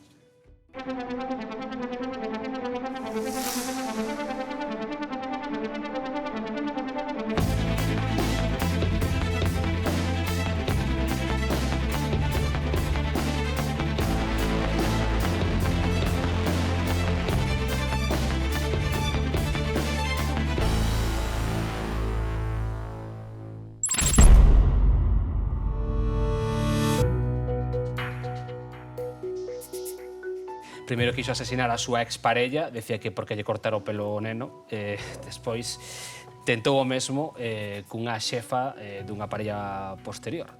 As 2 veces Santiago foi detida, este caso que tivemos en Galicia, en Ourense, e que fora a través de internet precisamente a conexión. Sí, sí, así foi. Bueno, gustaríame pensar que isto é a excepción que cumpre a regla, pero, bueno, o que tamén podemos decir con certo grado de satisfacción é que, bueno, non está libre, que non está ceibe, está no cárcere, e que, bueno, si o sistema funciona, é do que se trata, de que un pode facer moitas cousas, pero para eso está o dereito penal, o dereito procesal e as forzas e corpos de seguridade para poñerlle fin. Non sei se hai moitos casos pendentes de resolver que, bueno, aparentemente poden estar implicados sicarios en Galicia nos últimos tempos ou non. A pregunta é difícil de contestar, quero decir, porque realmente non hai casos chamativos que poidan estar relacionados que este tipo de feitos delictivos. En calquera caso, se houbera algún, pois tampouco Poderíamos describirlo aquí agora mesmo. Efectivamente. Eu dicía, se era tan sinxelo, Bernardo, esta muller intentou 2 veces, non sei se foi a renta killer ou mercenarios, fixemos a búsqueda... Pero imos incidir aí. Eu penso, casi podo afirmar, que é moito máis fácil contactar con alguén que este disposto a matar a outra persoa a través o que se chama de ClearNet, de internet, de ir a 1000 anuncios e poñer un anuncio ou buscar a alguén que este nun círculo de, digamos, pois de drogas, etc., e contactar con ele a través de internet, antes que irte o que é a dark web, o deep web, o como lle queiramos chamar, e contratar a través de aí. Porque a través de aí, o que decíamos, hai tal nivel de anonimato e tanta oferta que a gran maioría son estafas. É dicir, se alguén quere contratar un sicario, moitas veces o perfil tecnolóxico desta persoa que quere contratar un sicario, só vai buscar por internet, probablemente o que vai facer o que fixeches ti é o que fago eu. Asesino por internet, sabes? E aí realmente o que vai aparecer é quen se quere anunciar. E os asesinos non se queren anunciar a través de internet. Salvo casos moi puntuales, o que che digo que estén no ClearNet, como 1000 anuncios, etc., e que chegas a través de aí, e os meus compañeiros da policía, pois é máis fácil acceder a eles. Claro, eso é outra pregunta que me facía. Como se anuncia un sicario en internet, non? Se anuncian drogas, pois, quero decir, hai de todo. En internet é tan amplio que podes encontrar de todo. Entón, pois bueno, haberá xente que tamén se anuncia, non? E a esos baixos fondos se chega tan fácil ou non? Se estamos falando en baixos fondos, nos estamos referindo ao que é a tecnoloxía que estamos vendo a día de hoxe todo isto, non? Que é a Redditor, as enlaces.onion. Non é sinxelo acceder a certos grupos, pero sí que sinxelo acceder desde un punto de vista tecnolóxico, non? Descargarte un programa, facer clic, ir a unha páxina web que coñece todo o mundo e a partir de aí empezar a explorar. A verdade é que é bastante desagradable porque o que abunda aí realmente casi todo, a parte da venta de drogas, é moita pornografía infantil. É o delito que máis se comete. Porque realmente un delito que ten un rédito económico tamén moi rápido, hai pouca exposición, non é como o tema do asesinato que ten que ir xunto de alguén, matalo, non deixar probas, cousa que non é moi fácil, e volver ao seu lugar de orixe, non? Logo, outro tema que temos que considerar tamén, a parte do perfil do sicario, é o perfil da persona que contrata o sicario, porque claramente neste caso parece que, díranos Manuel, parecía un perfil con algunha patoloxía que xa o había intentado, de feito na prensa o que se comentaba, porque normalmente este tipo de persoas que contrata sicario faino principalmente desde o punto de vista xurídico por 2 motivos fundamentales. Un, porque non é capaz de facelo ela por si mesma, ou ben por cobardía, ou ben porque non ten unha conflexión física adecuada, e porque non se lle vai a relacionar a persoa que comete o delito co entorno da víctima. Non sei, Santiago, se nos pode dicir que normalmente o primeiro que se investiga é o entorno da víctima, os amigos, os familiares. Entonces, que esta persoa este alexada dese entorno fai que sea máis difícil relacionar o que fai o encargo coa persona que seguro que o que pensaron María Ángeles, Dolores, Alberto, os protagonistas do documental de hoxe. É evidente non ser culpado, senón que non se echa relaciones, senón faríalo ti, non? Pero aínda facendo ti, a investigación hai que facela e hai que aportar medios de proba suficientes para vulnerar esa presunción de inocencia, non? En estes casos, pois, exactamente igual. Respecto a isto que apuntabas, Verónica, ao común nos suele impactar, horrorizar tanto a posibilidade de cometer un crime destas características que tendemos casi automáticamente a pensar que esa persoa que o comete está mal psíquicamente. Os crimes cometidos por enfermos mentales non son maiores estadísticamente que do común da poboación. Quero decir, a maldade pode existir ao marxe de calqueira patoloxía. Si nós nos fixamos no que leva a repetir a esta muller, primeiro, para saber si realmente houbera algo deste tipo, tería que ser peritada, Evidentemente, se eu aperitase non podería falar.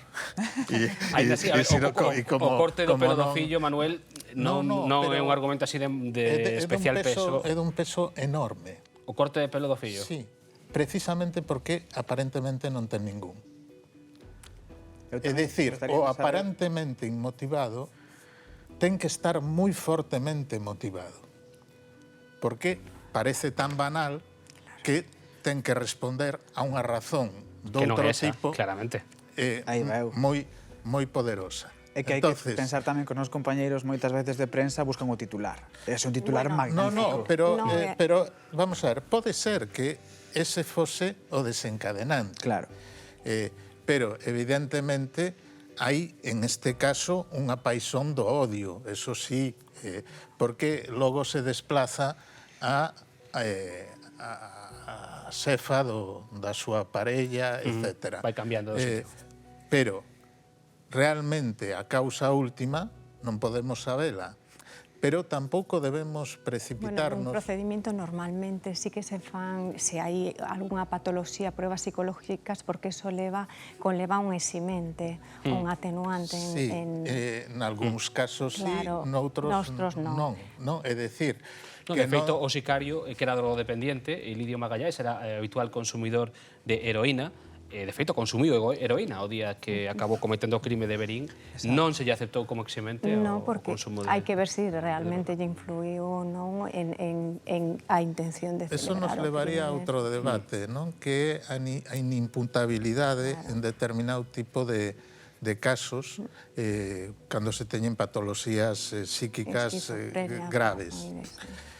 Que tamén é controvertido, porque ás veces pero bueno, non poder resarcir... utilizámoslo moito. Sí, evidentemente. Pero cito, por exemplo, o caso de Althusser, o filósofo francés que nunha situación delirante asesinou a súa muller.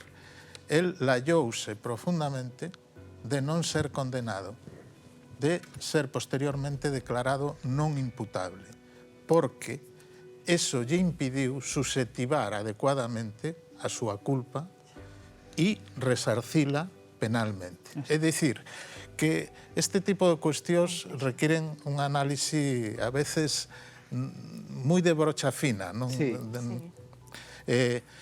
Respecto, quería, se me permites, non, ao que se pode atopar en internet.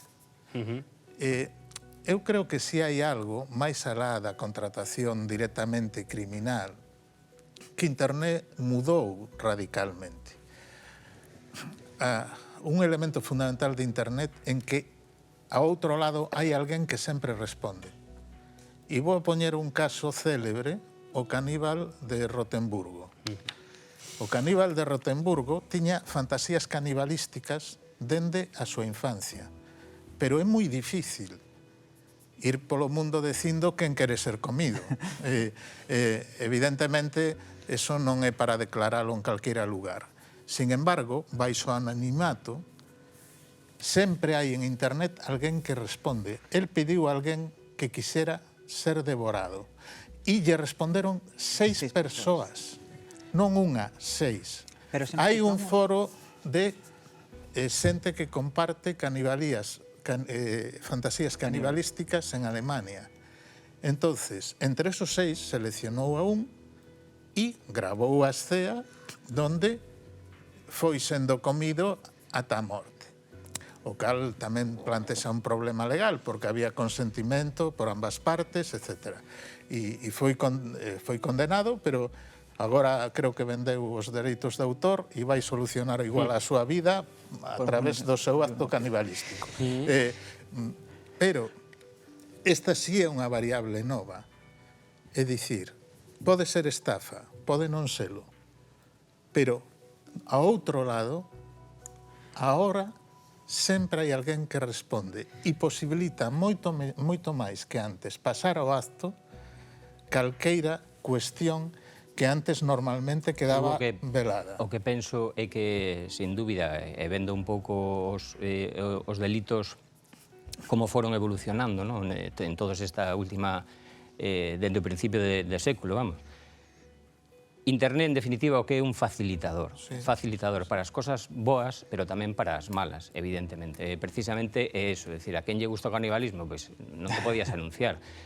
Pero mesmo, por exemplo, co tema da pornografía infantil, é dicir, o incremento foi exponencial, e aínda que cada ano o Corpo Nacional de Policía pois fai un montón de operacións onde é detida un montón de xente, onde efectivamente despois son condeados e tal, é igual, é dicir, o consumidor sigue consumindo, o que consume non produce porque non ten accesos cativos, é dicir, é un facilitador, e non solamente este tipo de delictivos, senón outros moitos. A mellor as condutas criminais non aumentaron, o que facilita a difusión ou a comunicación, evidentemente, entre millóns de persoas, que antes era moito máis complexa. Sí, antes tamén había pederastas, claro, pero efectivamente, o que quería... Bueno, os pederastas, vamos a ver, isto é o que ten a cuestión pulsional, que cando alguén está realmente tomado por esa pulsión, é moi difícil que non a leve adiante. Pois antes sería buscando un neno nun calexón e agora ten este facilitador. Pero Ese o facilitamos nós, porque estamos poñendo fotos dos nosos fillos nas redes, moitas veces que poden acceder este tipo de persoas que son auténticos depredadores. Eu creo que o tema de, cando falaba antes, que trasladamos a vida á nube, non só me refería ás contas bancarias ou ás cousas que facemos administrativamente, senón tamén a nosa propia vida. Estamos dando demasiados datos a eses delincuentes que antes tiñan que traballar moito para poder conseguir unha investigación social de quen era esa persona, o nome e tal, e nós lle estamos facilitando. Eu moitas veces non poño fotos da miña filla nas redes sociais porque considero que estou expoñendo a ese peligro. Coñendo antes o testigo que ti falabas do caníbal, non? É curioso ver como falamos outra vez da Deep ou Dark Web como algo super peligroso, pero o caníbal contactou por a ClearNet, por internet de toda a vida. Por internet normal. Claro, a xente pensa que a Dark Web é algo que estás super cheo de cousas ilegales, pero que internet tamén. É dicir, a día de hoxe hai un montón de páxinas de Facebook que son incitadoras a pederastia, pero que como non están cruzando a esa barrera legal, Facebook incluso moitas veces, ti as denuncias, eles non fan nada. Quen fala de Facebook, fala de Instagram, e fala destas redes, incluso TikTok, etc. Non? Que hai moitísima difusión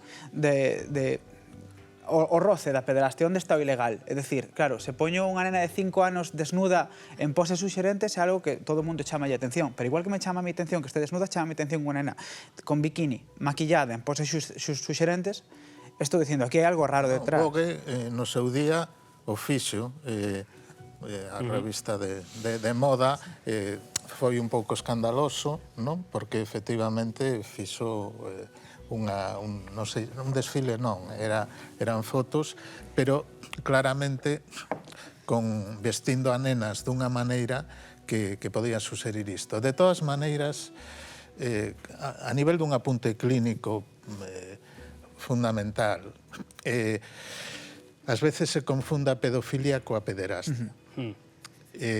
A pedofilia é aquel suxeito que se excita con imaxes de menores de idade, que ten fantasías con isto. Pero a diferencia, o pederasta pasa ao acto iso. Digo para distinguir isto porque hai que facer unha distinción fina. Se alguén ten fantasías que non son precisamente edificantes, non? É obvio, pero as mantén no ámbito de non pasalas ao acto, é unha persoa con unha estruturación subxectiva moi diferente de aquel que pasa ao acto, non? Sí, bueno, como que ten fantasías con asesinar a persoas e non as comete, claro. Vamos a ver, todos nos nosos soños ás veces somos criminales. Claro, sí. Finalmente o asesino chamase o noso programa. Bueno, falabades, saiu aquí o tema da Dark Web, da Deep Web, de todo o que se move, non? Falaba hoy deses baixos fondos de internet, que supoño que hai moita capacidade delictiva, outra que non hai, moitos cartos movéndose. moito traballo para as forzas de seguridade, unha lei que ten que ir por detrás. Así, máis ou menos, grosso modo, funciona internet cando levantamos as alfombras. Aínda que non é frecuente, en Galicia contrátanse sicarios. No caso do asasinato de Bernardino Pousa, a contratación tivo lugar nun clube de alterne. Pero moitos tratos con estes criminais por encargo prodúcense na internet profunda, máis coñecida como a Deep Web. A Deep Web é o espazo de internet no que están todos os contidos que non se poden atopar nos motores de busca tradicionais. Acceder a eles garante o anonimato, xa que os usuarios que navegan por ela non deixan rastro dos seus movementos. Estímase que aproximadamente o 96% do contido da internet está na Deep Web, é dicir, que a punta do iceberg visible para todo o mundo é tan só do 4%. Neste gran contedor están tamén os contidos e as actividades ilícitas, que ocupan o 0,01% deste submundo. Un espazo dentro da Deep Web con nome propio, Dark Web. Nela atópase o mercado negro no que se venden armas, drogas e datos persoais. Tamén no que é posible contratar un sicario ou acceder á pornografía infantil. A lista é longa. Ata que punto se pode controlar todo o que se move nos baixos fondos da internet? Cales das actividades que ali levan a cabo son legais e cales non?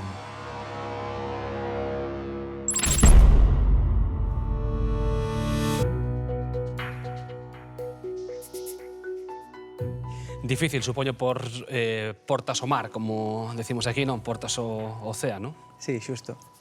Imposible. Bueno, primeiro, quero facer un pequeno apunte. Falábamos antes na imaxe foros de hackers. Os foros de hackers, a gran maioría da comunidade de hacker está en Clear. O sea, somos persoas que traballamos normalmente e que temos unhas grandes comunidades, o que hai é foros de criminales. Claro, hai que facer un poquinho esa distinción, non é moi interesante. Pero sí, falabas ti antes de poñerlle portas ao océano. É imposible, porque eu penso que non se pode fiscalizar internet. É dicir, o que as comunicacións, ti non podes coller e decir, bueno, pois a partir de agora todas as comunicacións absolutamente vanse monitorizar, porque senón estaríamos entrando casi nun ambiente de censura. E incluso en un ambiente de censura, como pode ser China, digamos que a rede Tor, que estamos poñendo moitas cousas negativas, ten moitas positivas, como posibilitar a todos aqueles ciudadanos chinos a acceder a información que non terían no seu país. Exactamente. Porque, claro, se temos que confiar en que todo o gran hermano vai ser bo, pois eu penso que estaríamos tamén cometendo un erro, non? Entón, aí está o debate filosófico. Que facemos? Controlamos? Non controlamos? Quen vigila al vigilante? Gustaríame engadir dúas cousas. A primeira é que, efectivamente, a orixe efectiva deste tipo de redes anónimas foi sortear eses controis gubernamentais, a liberdade de información, etc. E por outra, pero isto daría creo que para outro programa, é que nós moitas veces somos moi, o que decía Verónica, intentamos ser donos da nosa información, da nosa privacidade, non nos gusta que nos controlen, pero somos nós mesmos os que habilitamos a nosa ubicación, xeolocalización a calquera cousa que entra no noso terminal telefónico, que é calquera cousa menos un terminal, un ordenador. Accedemos cos nosos datos reais a distintas redes sociais, publicamos onde estamos, é dicir, somos nós mesmos os que, por unha parte, vendemos a nosa información, vendemos gratuitamente, porque ese quere decir, a frase típica é que o produto, cando é gratis, é que o produto somos nós, non? Pois aí está a resposta. Pero, por outra parte, non queremos eso, pois ese control, etc. E despois, en canto aos delitos ou as delitos que fundamentalmente podemos atopar en esta, non solamente na Clear Web, no Surface, sino na Dark Web, pois, efectivamente, sí é certo pois que se compran ese vez de moneda falsa, cómprase droga, etc. Nos, no ano 18, fixemos unha operación aquí en Coruña que empezou por unha aparición non habitual de billetes de 50 euros, empezaron a funcionar por distintos espacios e zonas da Coruña, e a partir de aí empezamos e collimos o fío bo, e a partir de aí o que chegamos finalmente a toda a investigación pois foi unha organización criminal que o que facía era compraba billetes falsos na Dark Web, despois utilizaba toxicómanos para comprar produtos, facer unha compra-venta de produtos a particulares que vendían produtos de boa fe e pagabanlle cos cartos falsos, e a súa vez, a estes pasadores de cartos, o que lle pagaba eran droga tamén comprada na dark web. Quero decir, que é un caso real, que un caso é que foi aquí na Coruña, que xa foi xulgado ademais, se foron condenados. O sea que, bueno, cousas pasan. De feito, claro, ti es xefe do grupo de investigación tecnolóxica da policía, creo que cando nacemos nós, probablemente eso non existía, algo pois dos últimos tempos. No, pero bueno, o Corpo Nacional de Policía neste senso foi pioneiro. No ano xa 2002 empezou cun grupo en Madrid que convertise unha sección, despois unha brigada. Pioneiro 2002, que casi pensamos en hai 20 anos. Pensa que no 2002 íbamos con modem que facía un ruido terrible, cando arrancaban tiñas que desconectar o teléfono para poñerlle allí. Obriga a unha continua... E xa nos, a nivel territorial, en todas as xefaturas de policía, como no caso da Coruña, en moitas comisarias locais tamén, contan con grupos especializados de investigación tecnolóxica. Porque ia preguntar, Santiago, falabas dun caso real, ademais, en Galicia, na Coruña, dos delitos, aquí saíron varios delitos, non? Dos que se moven a través da internet, a internet profunda, cal son os máis habituais, ou que tedes detectados de xeito máis habitual aquí na nosa terra, en Galicia? Que é o máis común que vos atopades? O máis común é o que podes atopar, quero dicir, o tráfico de drogas, por exemplo, a compraventa de drogas. No tráfico de armas hai moita estafa tamén, moitísima estafa, porque non é algo que sexa fácil, non? Pero despois a compraventa de billetes tamén existe, non? Despois outros tipos de... A pornografía infantil, que é outro palo que nos tocamos no grupo, bueno, pois aí, en fin, eso sí que dá para moitas horas de falar. E despois está o terrorismo tamén, non?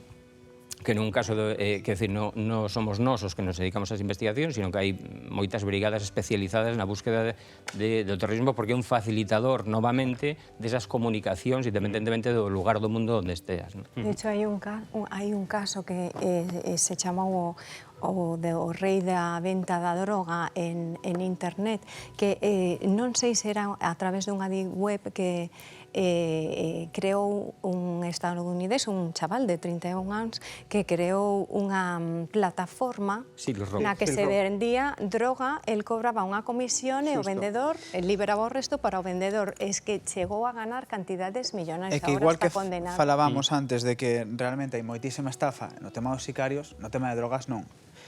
É difícil comprar grandes cantidades de droga, é dicir, ninguén vai a narcotraficar a través de Silk Road. O que vas a conseguir é un menudeo, é dicir, en vez de baixar e pillarlo o tío da esquina, o vas a recibir na túa casa nun paquete de correos perfectamente sellado, cerrado, e está certificado. Como se fora unha das grandes distribuidoras comerciais, que non vamos a facerlle publicidade.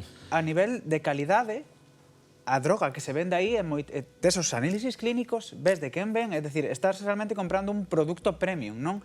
Casi o mesmo prezo que tes no mercado habitual. Non pensemos que isto é alguén que compra aí e depois revende para sacar unha millonada. Hai xente que revende, pero non saca grandes cartos. Onde se sacan cartos é na falsificación de billetes. Aí sí, porque máis ou menos valen un 40% do seu precio. Outro tema é o da recepción do produto. Antes era moito máis difícil. Claro, imagino un servicio non iba a facer a publicidade, decía eu, da empresa que estamos todos pensando, claro. Que chega a túa casa co que acabas de comprar, se supone que é todo anónimo, por tanto tendrás que ter algo... Sí, pero, é dicir, igual que cando nos compramos en grandes proveedores de China e Internet, compras un artigo que vale máis de 22 euros, te deberías pagar un IVA, como se dice, uns impostos. E non se pagan. Non porque Correos non os queira cobrar ou porque Hacienda non os queira cobrar, sino porque é tan grande o volumen de correos que chega que é imposible ver todo. Entonces, faise mostreos. Cada droga pase o mismo. É dicir, se ti ves unha carta que vende China perfectamente sellada e cerrada, non van a abrir todas as cartas, porque eso non ule, eso non pasa os escáneres, é dicir, non estás comprando un paquete de heroína que veña así, estás comprando uns gramos que veñan nunha carta, non? Que a mellor vale 100 euros. Claro, pero eu referime, era unha pregunta que che quería facer, se ti estás operando, ou sea, estás navegando na internet oscura, na darknet, se supón que ti non estás no anonimato, non estás facilitando datos. Entonces, como se fai para a recepción? Eu o que leín claro, eu o que leín é que había uns buzóns de correo... Apartados postales. Claro, apartados postales, e aparte que había unha non sei como lle chamaban, como unha envío indiscreto, ¿no? Que era, pues a través de un proveedor conocido se empaquetaba, por ejemplo, Amazon ou algún outro destos, e que che chegaba así. Pero claro, digo eu, a dirección, o sea, Traballase moitas veces, se queres, se tes un, digamos, un flujo grande de compra-venta, traballas con muleros.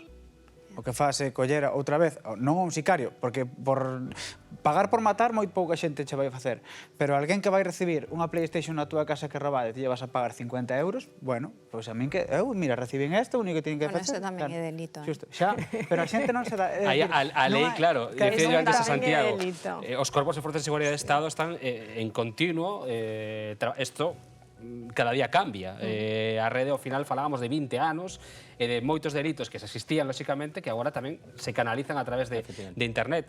Na lei pasa exactamente o mesmo. Non, a lei va adaptándose. De feito, hai moitas actuacións que antes non eran delito e que agora, visto que son tan reprobables moralmente como que falábamos antes, que non saliu aquí no debate, pero falábamos antes de comenzalo, o tema do sexting ou de astroturfing, este tipo de delitos non existían, o sea, coas reformas do Código Penal no 2015 e logo posteriormente no 2019 introducíronse. Por qué? Porque son prácticas habituales e que teñen que estar penadas porque generan un malestar ou persuicios na víctima e son tan reprobables moralmente que teñen que estar contemplados no Código Penal. Non sei que peso ten este tipo de delincuencia, Santiago, en Galicia, se todavía é pequeno. Cando digo delincuencia tecnolóxica, por así decirlo, a que nace a través das redes sociais tamén, como apuntaba agora Verónica, a través de internet. Vai tendo cada vez maior peso, vai gañando peso? O que proliferan sobre todo son as estafas, quero dicir, as utilizacións de numeracións de tarxeta de crédito, que ti tes a tarxeta no bolsillo, de repente apareceche unhos cargos que non sabes nin por qué non. Bueno, eso sí, realmente houve un incremento importante nos últimos anos. Despois, polo demais, pois, si poñemos en proporción a utilizacións os miles de millóns de usuarios de internet e os delitos que se cometen, pois os denunciados, por outra parte, claro, porque o que non se denuncia non existe. As cartas nigerianas non podemos abarcar ou investigar algo que non temos coñecemento, e para eso o que é fundamental é a denuncia, a denuncia na policía, a denuncia no xulgado, etc. Pero proporcionalmente, bueno, sí incrementouse nos meses de confinamento, por exemplo, que foi unha oportunidade tamén, para os malos, como nos chamamos, foi unha oportunidade, pois eso, de vender moitas bicicletas estáticas inexistentes ou rodillos para a bicicleta que non existían tamén. Pero eu creo que non sei a categoría delictiva exactamente que ten de... Bueno, o sexting foi declarado efectivamente delito a partir do caso Hormigos, non? Pero hai, respecto a este tipo de fenómenos que ademais implican especialmente adolescentes e xóvenes, non? Grooming, sexting, etc. Eu creo que si internet crea algo novo con todo isto, entre outras cousas porque facilita o instrumento material, non? Antes, si unha moza facía unha foto espida, unha para levala a revelar, sempre había un problema, non? E outra, os medios de difusión, en todo caso, eran moi materiales, non? Moi apegados ao obxecto material. Todo isto saltou, pero ademais saltou, cambiou a psicoloxía colectiva respecto diso. Internet favorece unha especie de voyerismo serializado. Se non te ven, non existes. E certos mecanismos clásicos como son a necesidade de contar para o outro, se ven especialmente reforzados coas novas tecnoloxías.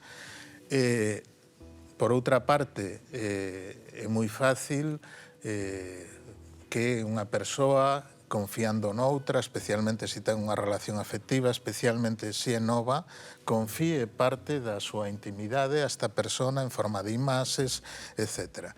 Bueno, vos facedes a miúdo campañas sobre este tema. Sí. Porque, o ámbito escolar, que é o máis importante. Porque é realmente frecuente, bueno, eu traballei 34 anos en saúde mental infantil, entonces, o volume nos últimos anos deste tipo de fenómenos é absolutamente crecente e disparado. Esta idea de que quen perde o seu secreto perde a súa liberdade non está moi interiorizada nos jóvenes de hoxe en día. E sempre no momento paixoal, como proba de amor, como é fácil ceder imaxes.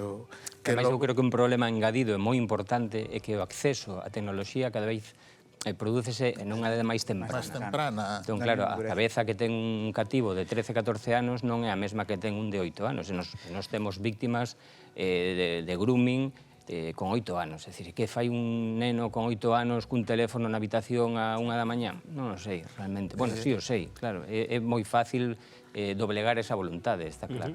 Logo está este outro elemento de que esas imaxes moitas veces son imborrables. Absolutamente. É dicir, que se perde absolutamente o control sobre elas. Eu comentaba... Sí, pero decía simplemente porque sí me parece que hai algo da psicología colectiva, do voyerismo, do exhibicionismo xeralizado, que é un síntoma actual da civilización favorecido polas novas tecnologías. Probablemente sí. Apoiando un pouco o que ti decías, o problema que temos ademais é de que cando facilitamos a tecnoloxía os rapaces e as rapazas é que non hai unha formación, non hai unha concienciación. Nos pensamos que, bueno, o rapaz sabe manexar o móvil, xa sabe usar o móvil, e non sabe manexar o teléfono, sabe manexar a tecnoloxía.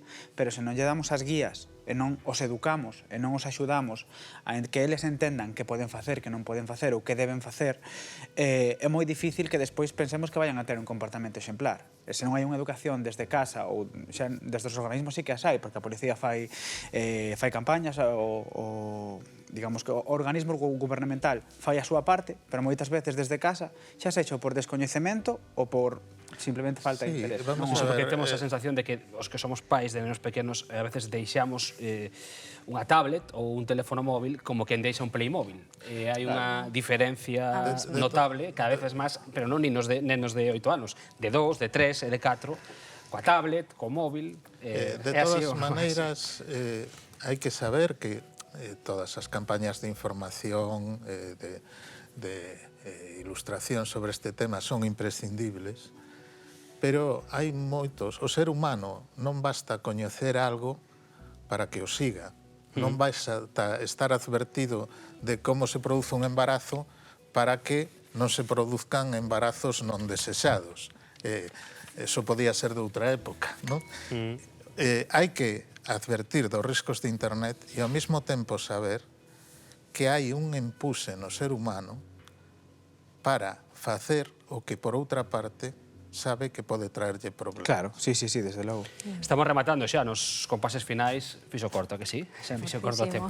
De Namento Asesino, ia preguntarlle eu a Santiago, dándolle a volta ao que estamos a reflexionar, se tamén para os asesinos, se para os homicidas, o avance das redes, o avance de internet lles permite mellorar as súas técnicas, sobre todo, quero pensar para a delincuencia organizada, para as grandes mafias, para ese tipo de tramas, ter máis información que nunca, ter máis acceso que nunca a tantas cousas, permite que cada vez os criminais sexan mellores cando se propón facelo ou non? Sí, a ver, volvemos ao de antes, é un facilitador para todo o mundo. Para os que estamos no lado bo, está ben, pero para os que están do outro lado da barreira, pois tamén é un facilitador.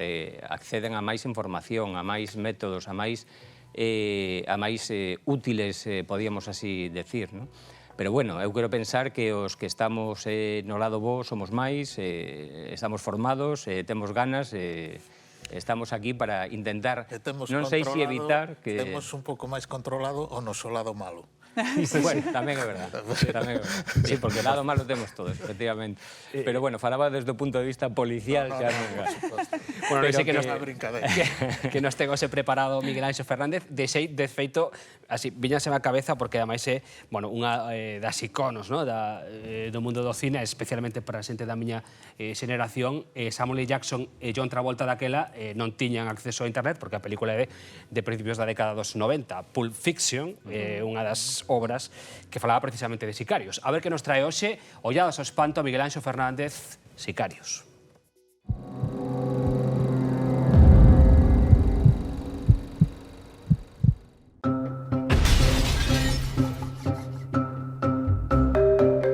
A verba sicario é unha verba relativamente nova, que nace sobre todo a sombra do narcotráfico e que, bueno, de alguna maneira xa se convirte case que tamén nun subxénero dentro do thriller e do cinema de acción. Pero realmente nas orixes do cine a figura do sicario xa existía, que eran senón os matóns ao servicio dos mafiosos, que eran senón os asesinos a soldo. Esa figura agora realmente está xa moito máis dimensionada porque é un asasino que mata por cartos, un profesional que vai por libre. Pero hai unha película que ademais que se titula Sicario, recente, de Denis Villeneuve, que está ambientada ademais na loita da DEA contra un cártel mexicano da droga. E aquí temos a un sicario, Benicio del Toro. No eres estadounidense. ¿Para quién trabajas ahora? Voy a donde me mandan. Bienvenida a Juárez. É un sicario que non actúa por cartos, actúa por vinganza. A súa familia foi asesinada por un cártel. E entón el vai ser a motivación que vai ter. É outra forma de ser do sicario, non quere cartos, quere vinganza. Outra película tamén interesante neste sentido, xa é máis de ficción, é Colateral. Colateral é unha película de Michael Mann no que Tom Cruise dá un xiro brutal á súa carreira e se convirte un sicario que viaxa a Los Ángeles de noite, aluga un taxi, realmente secuestra o taxi, e vai nas diferentes paradas, o taxista vai no levando a onde vai a cometer os crimes. Pero ao mesmo tempo, nesa trayectoria que vai facendo, subido no taxi, o sicario vai confesándose, vai dicíndolle cousas ao taxista. E é unha forma moi curiosa, moi suxerente de entrar na psique do sicario. Por que actúo? Por que mato? Porque non son de outra maneira. E remato con outra película curiosa que trata a figura do sicario, pero que non aparece en ningún momento que sea sicario, que non é País para viejos. A película xa moi recordada dos irmáns Coen, con un Javier Bardem memorable. Tan memorable que levou o Oscar. Estoy buscando a Llewellyn Moss. ¿Ha ido a su caravana? Sí. El fai aí de sicario, é un asasino evidentemente por encargo, pero que ten unha particularidade, dalle ás vítimas a oportunidade de non morrer. O mellor botando unha moneda a cara ou cruz. ¿Qué es lo máximo que ha perdido a cara o cruz? E logo mata cunha bombona, mata das formas máis horrorosas e horrendas que se lle poden ocurrir con un careto impresionante. Evidentemente, dentro deste dibuixo que fan os Coen hai moito de parodia, tamén hai moito humor negro. Pero é tamén outro xiro. Son tres películas que creo que ofrecen tres perspectivas moi distintas do sicario convencional que o cine está manoseando con moita frecuencia.